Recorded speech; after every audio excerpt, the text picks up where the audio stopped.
labi makaluluoy sa tanang mga tao. Kini mga igsoon ang pulong sa Ginoo nindot kaayo, no? Mao ni nga atong igsoon mga igsoon nga atuan gyapon giampuan atong giserbisyuhan kay nganuman naglao man kita nga duna pay pagkabanhaw sa atong igsoon, no? Kay nagingon ang balang kasulatan mga igsoon kung ang atong paglaom kutob ra ni ginabiak kutob ra kita dinhi, no? Sa atong pagpakamatay mga igsoon ni kalibutan kutob ra ta diri kay atong paglaom kutob ra man diri, period. Wa nay sungsway, no? Apan mga igsoon kay kita nagtuo man kita nga sa atong Ginoong Kristo nga dunay pagkabanhaw, kita usab dunay pagkabanhaw sa pag-abot sa panahon, no? Una nga atong igsoon dili ta angay nga mabalaka tagtaman kay nganuman labi na ang atong igsoon sa diha nga aktif pa siya ana siya da sa pangalagad sa Ginoo ug ang Ginoo mga igsoon nag-andam na ulo na ngadto sa iyang kalag, no? Kinahanglan nga mulahulutay ang katawhan sa Dios. Sila nga nagtuman sa mga sugo sa Dios ug nagpamatunudan kang Hesus. Nakabalo ko nga si Tatay Pedro hinimbahon nga tao. Di ba? Hinimbahon gini siya, no?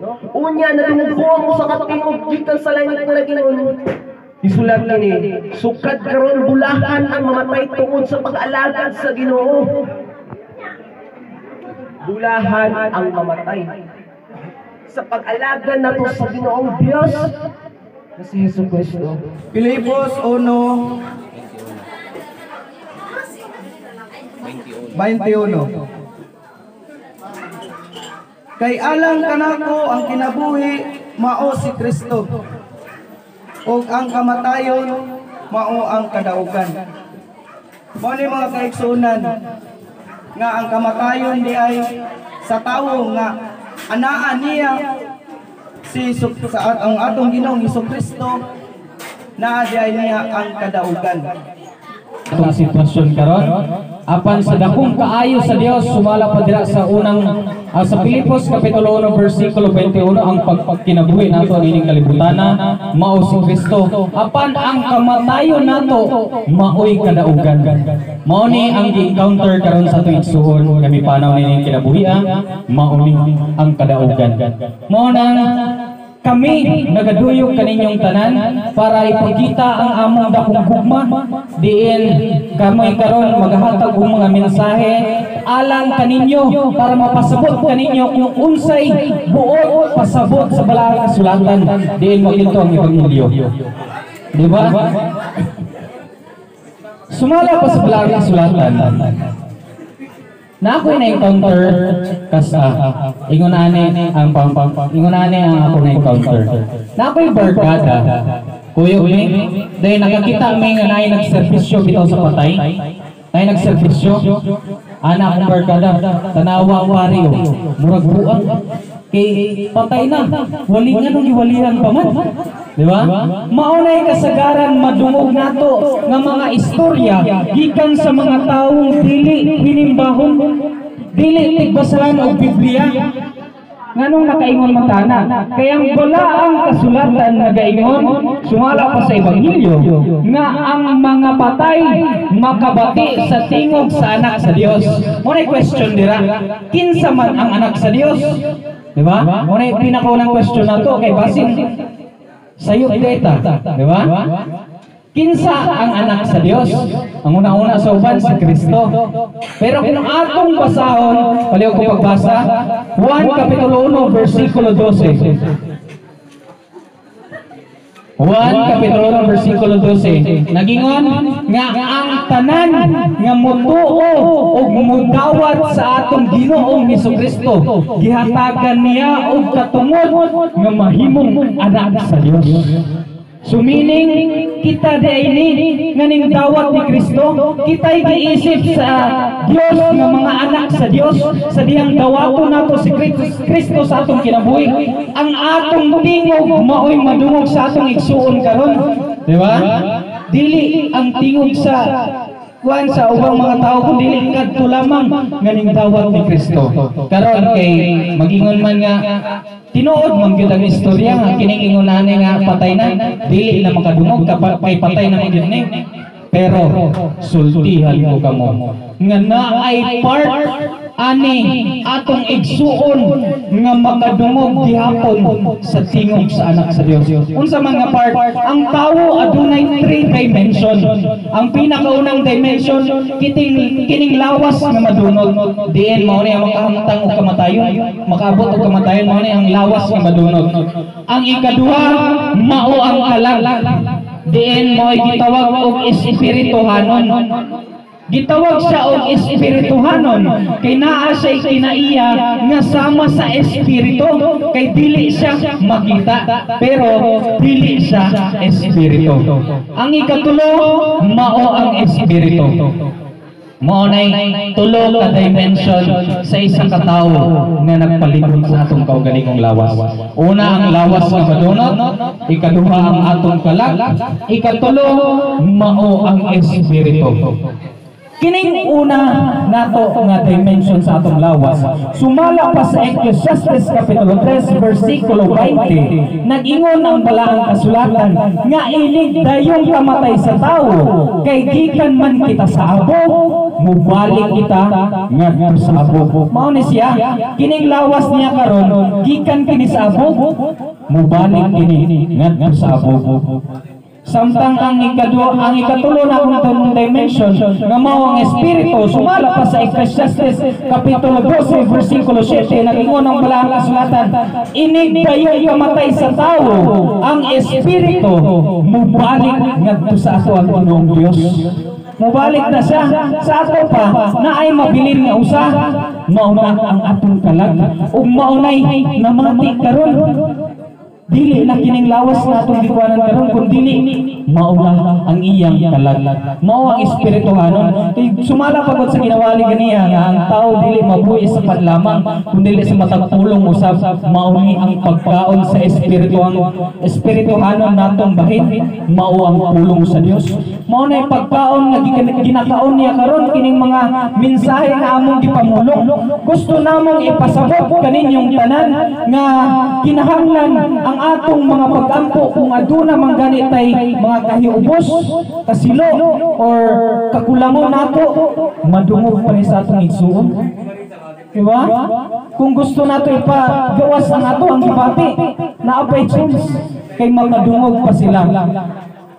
Kung dili nato nabuhaton kay nagtuo ta nga di wala kanang dili ta mo tuo espiritu di ta mo tuo kalag kay naa mo yung mga tawo ingonana nga dili mo tuo na og kalag pero kalagon gani duol dayon sa simbahan magpamisa di ba? So ingon anak manggod ang tao na ay dili mo tuo tungod kay mao man ay gitudlo manggod sa ilahang pagtulunan. Ako'y nakita social media sa video ana siya kining mga ingonanay dili na ni siya makadungog.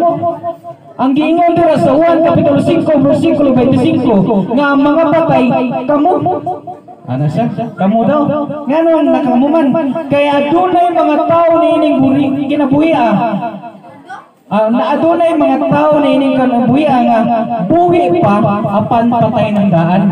So mao toy mga patay nga gisgutan nga buhi pa daw na ining kalibutan pero patay ng daan. Unsa daw nga patay? Patay sa pagtuo. Mao na gisgutan niya. So kung ato ang padayon ng pagbasa ng Ebanghelyo dito sa 28, wala ko na convince. Nganong wala man ko na convince? Kay gingon dito sa 28 nga ayaw ka mo kay bulong niini kay muabot ang panahon nga ang mga patay makabati sa tingog sa Dios ug manggula sila sa ilang mga lubog. Naapaday bubig nga manggula sa lubog. Di ba? Wala. So ang mention dito kining mga ingani patay na. Dili ka nang patay sa pagtuo. Kaya ang mga patay sa pagtuo kung makadungog sa tingog sa anak sa Dios kini mga pulong na isulat sa balaang kasulatan makabuhat pa sila sa tanan mga kini daw makasala pa pero kini sila magpabilin diha ang ila na lang buhaton mamati na lang. Mo na reason nganong kaming mga kaparian magserbisyo gyapon bisan dito na sa mga lubog bisan inno na may murag buang-buang, di ba? Maabot gani mi dito no sa nang pari okay patay na ano serbisyuhan pa man. tungod kay kami nakakaplag sa maayong balita ni Jesucristo nga nagtudlo kung unsaon pagpamuma sa mga igsuon natong mibiyak ining kinabuhian. Sira kapitulo 38 versikulo 16. Ako lang yung tapuso ng basa kay nindot kay mensahe. Uluhan ini ang pagbangutan alang sa mga patay. Nagaingon, anak, kung adunay mamatay, angay kang magbangutan. Hilak ug bangoy-ngoy aron pagpakita kung unsa kasakit ang imong gibati tungod sa iyang kamatayon. Mao ni ang amo ang ginagbuhat karon, nakikuyog sa tibuok pamilya, nagserbisyo mi tungod kay kami gusto nang ipakita ang among dagong gugma. Pasidunggi ang iyang patay, kinahanglan pasidunggan ang iyang patay. O pasidunggi ang iyang patay nga lawas ug tambong sa lubong. Pahimangno kini alang natong tanan. Hilang ug maayo ug sa dakong pagbati tumana ang igong gidugayon sa pagpangutan. Mao ni nagservice ta pila gayud ka mga adlaw para sa pagserbisyo ngadto sa tuig suon. Pagbangutan sulod sa usa o duha ka adlaw aron walay ikasulti ang mga tao apan ayaw pagpalabi og kaguol. Makadaot sa imong panglawas o makadala pagani kanimo ngadto sa imong kaugalingong kamatayon. Dili tay maayo ning kanang bitaw palabi ta og kaguol.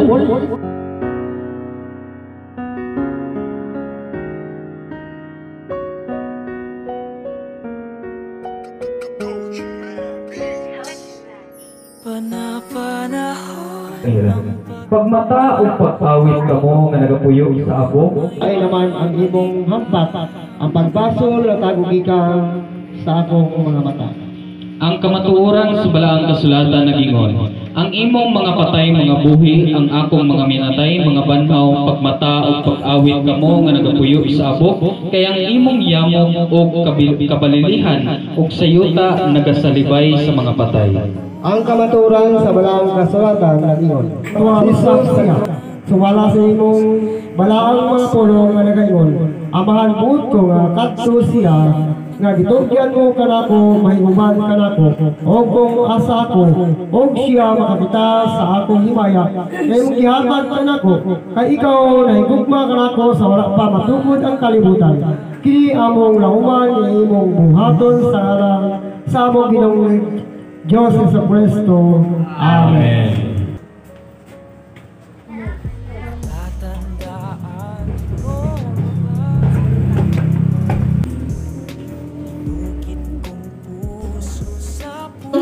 Salamat kayo inyong tanan, inyong sa kong igsoon. Salamat sa inyong pagduyo.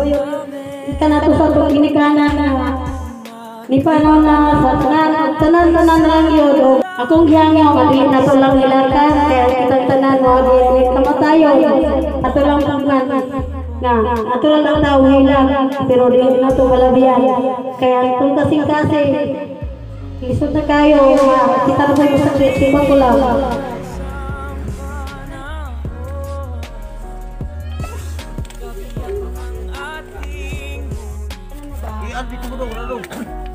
Ang mga puno't halaman, bakit kailangan lumisan?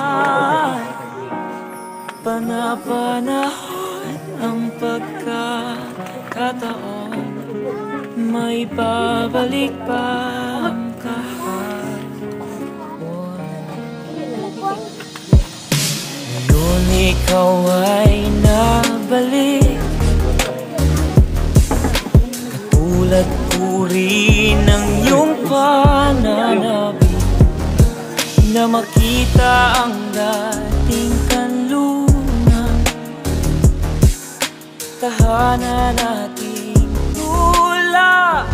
Pangarap ngayon ay naglaho na, saan na natin pa ang mga puno't nalaman ay kabiyak ng ating gunita. Lumilipas ang panahon, bakit kailangan ding lumisan? Panahon ang pagkakataon, may babalik pa ang